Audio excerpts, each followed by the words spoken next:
Olha, quem diria que um dos desenhos que ninguém lembrava mais da existência ia ser um dos assuntos mais legais e mais bizarros comentados dos últimos dias. O polêmico Tico e Teco, Defensores da Lei, guarda por trás uma das histórias mais perturbadoras e tristes de Hollywood. A animação essa aí que inclusive foi menosprezada pela galera, né? Que vai ficar uma porcaria, vai ser que nem todo filme é. Bem feito, falaram mal, eu sempre confiei no Tico Teco.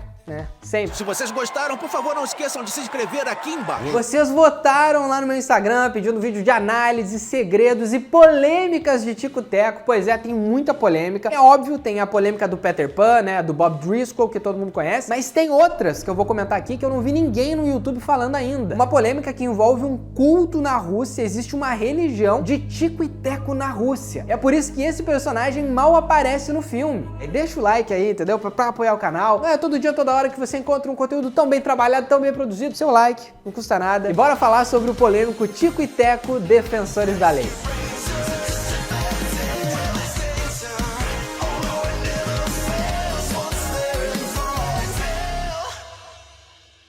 Tico e Teco introduz a gente a um universo onde animações e pessoas compartilham do mesmo mundo e vivem em paz e harmonia. E lá, quando criança, o Tico conhece o Teco. Nos anos 80 e 90, eles viram famosos e recebem a proposta de estrelarem numa série própria. Só que aí o Teco, ele não quer mais viver nas sombras do Tico e decide que ele vai atuar numa série solo. Por conta dessa decisão, Tico e Teco é cancelado, os dois brigam, viram atores esquecidos e o Teco tem que se adaptar à nova realidade de animações. Só que um acontecimento estranho começa a rolar ali em Hollywood, que faz os dois amigos meio que superarem a briga e encontrarem um ator do elenco que desapareceu e pode estar sendo levado para o mercado de filmes piratas. Tico e Teco, cara, é um clichê dos grandes, sabe? Só dos mais previsíveis de todos. Eu não vejo nenhum problema nisso. O próprio filme fica se zoando toda hora, sabe? Tanto que ele fala, é clichê, é. Mas se funciona... Ah, qual é? Isso é muito previsível. É, e o que eu te disse? Se funciona.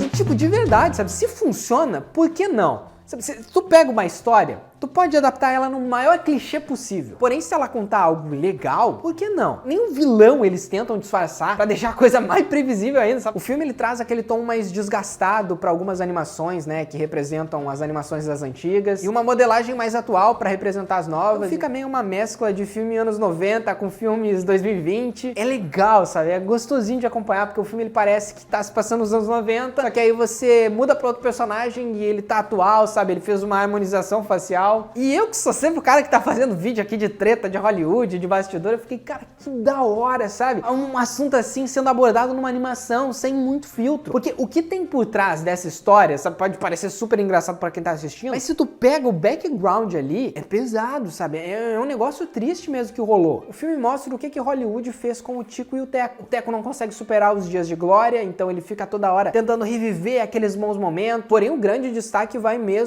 pro Sweet Pete, que é o Peter Pan. A gente descobre que o Peter aqui, cara, ele é o vilão do filme, né? Na verdade, não é que ele é o vilão, é que Hollywood tornou ele o vilão. Porque ele era um menino que trabalhava no filme do Peter Pan, só que aí ele cresceu, começou a ter barba, espinhas, e Hollywood olhou pra ele e ficou, cara, tu tá feião, sabe? Tu não serve mais pra nós. E isso acontecia muito, sabe? A própria Judy Garland, na época, que fez a Dorothy no Mágico de Oz, ela era constantemente ofendida, né? Sobre a aparência dela. Então Hollywood era muito exigente naquela época e eles demitem ali o Peter Pan. Só que por trás dessa história do Peter Pan tem a história do Bob Driscoll, que é uma parada que aconteceu, dizendo que Hollywood pode ser muito pesado. Você tá uma hora ali ganhando o Oscar e na outra você é um ninguém que tem que trabalhar no mercado de filmes piratas. Então, eu decidi assumir controle e fazer o meu próprio filme pirata.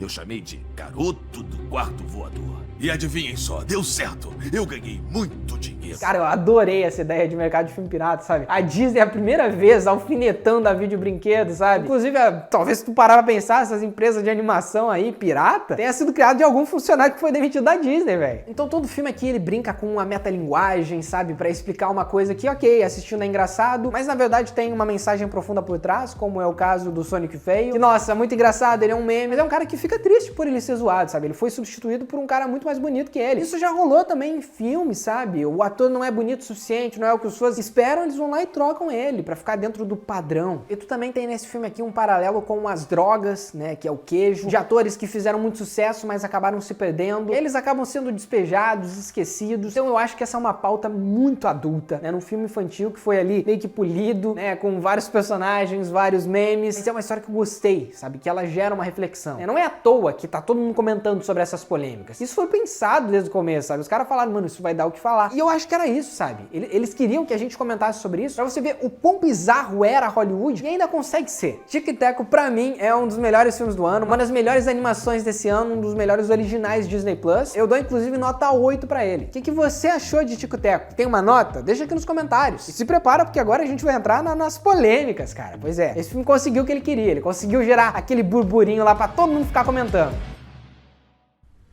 O culto perturbador da Geninha. Deixa eu te perguntar, cara.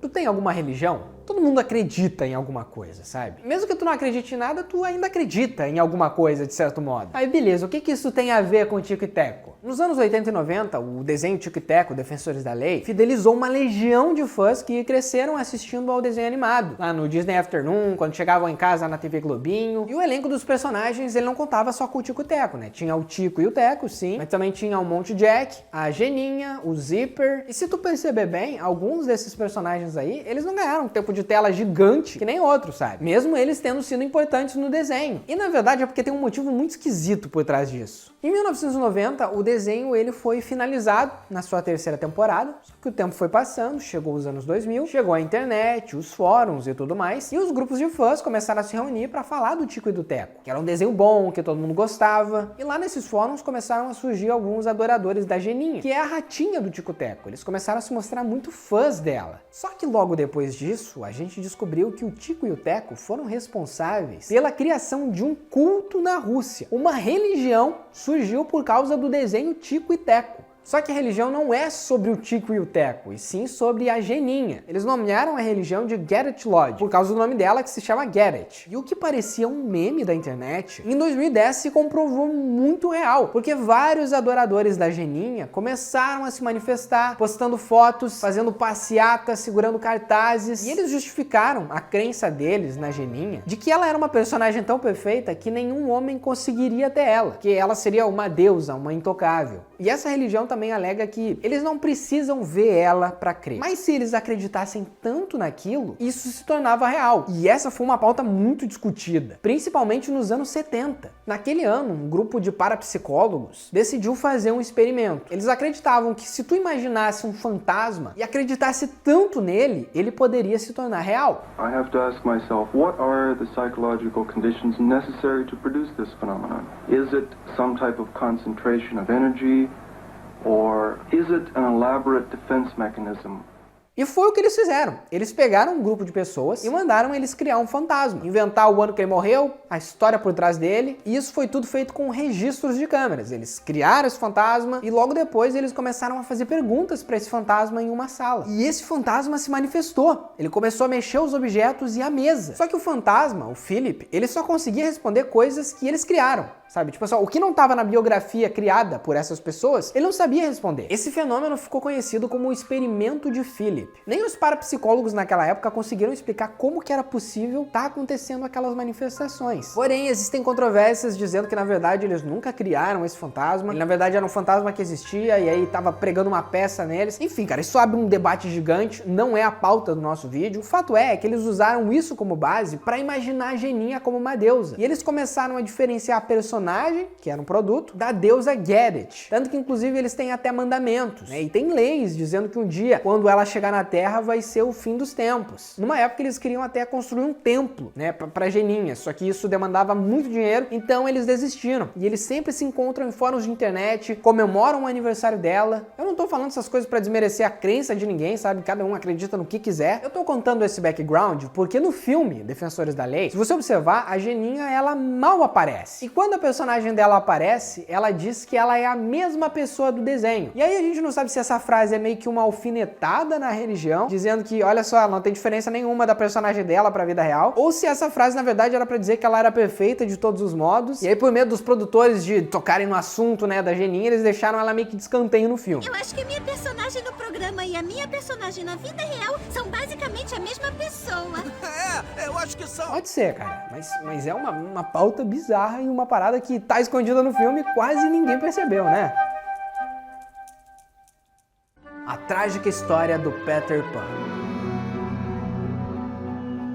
Hollywood pode ser muito cruel com alguns atores mirins, como é o caso da Judy Garland, que a gente acabou de comentar, que sofreu muitos abusos nos bastidores do Mágico de Oz. E um outro caso que também ficou muito famoso foi o do Bob Driscoll, que até então não estava tendo muito destaque, e por conta desse filme ele voltou a ser comentado. O Bob Driscoll, na época, era um dos atores mirins mais promissores da indústria, tanto que ele chegou a atuar em 9 filmes num intervalo de 3 anos. 3 desses filmes, inclusive, eram da Disney. A Ilha do Tesouro, Tão Perto do Coração e A Canção do Sul, que é um filme que é muito polêmico. Ele chegou até em 1950 a receber um Oscar de ator mirim. This award is for the best performance by a child actor or actress during the year 1949. Bobby Driscoll. Bobby? Por conta desse sucesso, os produtores de Hollywood chamaram ele para atuar no filme do Peter Pan, porque ele tinha desenvoltura, ele sabia atuar muito bem. Então, ele não só foi a voz do Peter Pan, como ele participou das filmagens do filme do Peter Pan, onde os animadores iam usar uma técnica chamada de rotoscopia, onde você desenha por cima da filmagem. E o próprio Peter Pan no filme. Só que aí, logo depois disso, a indústria de Hollywood começou a perceber que ele tava ficando mais velho, né, que ele não era mais aquela criança doce, tava tendo espinha, tava tendo barba, não se encaixava ali no que eles consideravam um padrão, e mandaram menino pra rua. E essa história, coincidentemente, é muito parecida com a história do Sweet Pete, do Peter Pan, do Tico e Teco Defensores da Lei. Ele trabalhou no filme do Peter Pan, só que daí ele começou a ter barba, espinha, ficou mais velho, e pelo pé na bunda que ele tomou de Hollywood, ele começou a trabalhar no mercado de filmes piratas. Porém, a gente sabe muito bem que não é só coincidência, não. A história do Sweet Pete é completamente inspirada na história da vida real do Bob Driscoll. Só que é óbvio que na vida real, o Bob Driscoll ele não começou a fazer filme pirata. Naquela época, na verdade, ele estudava numa escola chamada Hollywood Professional School, que formava atores mirins, né, pra atuarem mais em filmes de Hollywood. Só que como ele tomou um pé na bunda e o contrato dele terminou antes do prazo, a mãe dele tirou ele dessa escola, botou ele numa escola normal e ele começou a sofrer muito bullying, sabe? Porque ele fazia filme, os caras achavam isso engraçado. Então tiravam muito sarro da cara do Bob Driscoll. E aí ele começou a se sentir muito deprimido, ao invés dele buscar ajuda em terapia, ele procurou isso em drogas, em bebidas alcoólicas e começou a ser muito mal visto. Tanto que quando ele quis voltar ali pra atuar no mercado, ninguém mais queria contratar ele, porque ele era mal visto, ele já foi pego roubando, né, tinha sido preso, ele até chegou a se casar, né, ter filhos, fugiu pro México com a esposa dele, só que anos depois, em 1968, ele foi encontrado morto num apartamento com 31 anos de idade. Porém, o mais triste desse caso é que a morte do Bob Driscoll só foi anunciada anos depois pro público, em 1971, sabe? Ele morreu em 68, e a mãe dele só ficou sabendo da morte dele em 69, quando estavam relançando o filme A Canção do Sul. Então, tipo, é realmente uma história muito triste, sabe? Que aconteceu com um dos atores mais promissores de Hollywood. O menino até ganhou o Oscar, cara. E é, querendo ou não, uma pauta muito polêmica. Eu vi muita gente comentar na internet dizendo que isso que eles estavam fazendo era muito errado, que eles estavam brincando com a história de um menino que sofreu muito. Porém, eu acredito que isso é muito mais culpa da família e da indústria do que da própria empresa. Porque pensa comigo, ele morreu em 68. A mãe dele só ficou sabendo da morte dele em 69. Como que a mãe dele só ficou sabendo um tempão depois, sabe? Eu acho que vai ver. A gente não sabe o que rolava nos bastidores. Mas talvez a mãe dele não fosse tão preocupada com ele como a gente espera que uma mãe deva ser. E eu acredito que os produtores do filme, eles sabiam sim da delicadeza por trás da história do Bob Driscoll. Tanto que eles usaram ela como base para criar o Sweet Pete. Mas o questionamento que fica no ar é, isso foi de propósito? É uma crítica à indústria de Hollywood? Ou é uma sátira? Eles estão zoando isso. O que você acha? Deixa aqui nos comentários. O culto do refrigerante de cola. Pera aí, Jusenei, tu tá me dizendo que esse desenho tem um outro culto? Sim, nem eu acreditei quando eu tava pesquisando, porque não é possível, mas outro culto no mesmo desenho? Não devia ser, sei lá, Tico Teco, os defensores do culto, tá ligado? Eu nunca vi tanto culto num desenho, velho. Só que esse assunto aqui, ele na verdade não é sobre o filme Defensores da Lei. É sobre a série dos anos 80 e 90 que fez uma previsão, né, que meio que se concretizou. E por a gente já tá falando desse assunto, fazer parte do mesmo universo, eu pensei, por que não, né? Já tô falando de culto, sabe? Já tô tudo me tremendo aqui nas pernas, sabe? Por que não? Vamos lá. Em um episódio do desenho do Tico e Teco, de 1989, chamado The Case of Colt Cola, ou O Caso do Culto do Refrigerante, tem um rato chamado de Pop Top, que é o líder de um culto chamado de culto cola, que reúne vários ratinhos que são adoradores de um refrigerante. Dizem Deus, aquele refrigerante de laranja, de não sei mais o que. A única coisa que o refrigerante não é de cola. Ver o que rola, é o sabor de fruto cola.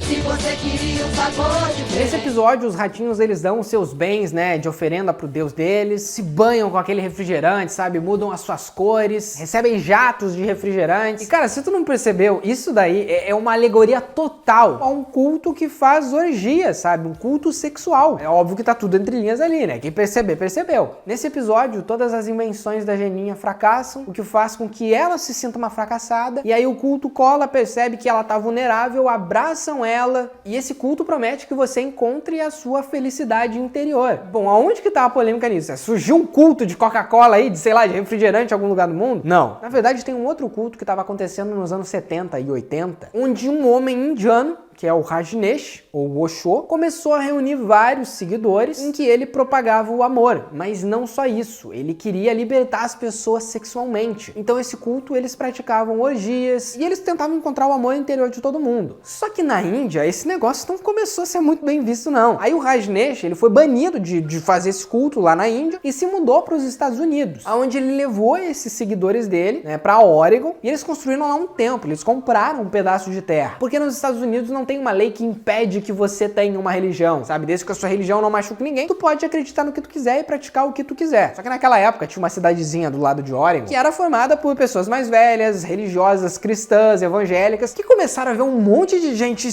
pelada na rua, sabe? Fazendo orgia. Cara, isso não tá certo. E aí isso gerou uma guerra. E aí houve uma reviravolta que, na verdade, o líder do culto, ele era controlado por uma outra pessoa que só enganava os fiéis e queria dinheiro. Cara, é uma confusão, sabe? É uma história muito grande. Tem até um documentário na Netflix. Mas o fato perturbador aqui é que o Tico e Teco, o desenho do Tico e Teco, quis parodiar isso nas entrelinhas. Tanto que no final do episódio você descobre que o rato, o Pop Top, não sabia de nada sobre lavagem de dinheiro. Tinha uma outra pessoa que estava enganando ele, roubando os fiéis. E aí todo mundo ficou desacreditado daquela religião. E até mesmo as vestimentas e as danças dos personagens combinam muito com esse culto polêmico que rolou lá nos anos 70 e 80 nos Estados Unidos. Você entende como você quiser, tá? Mas que é bizarro, é.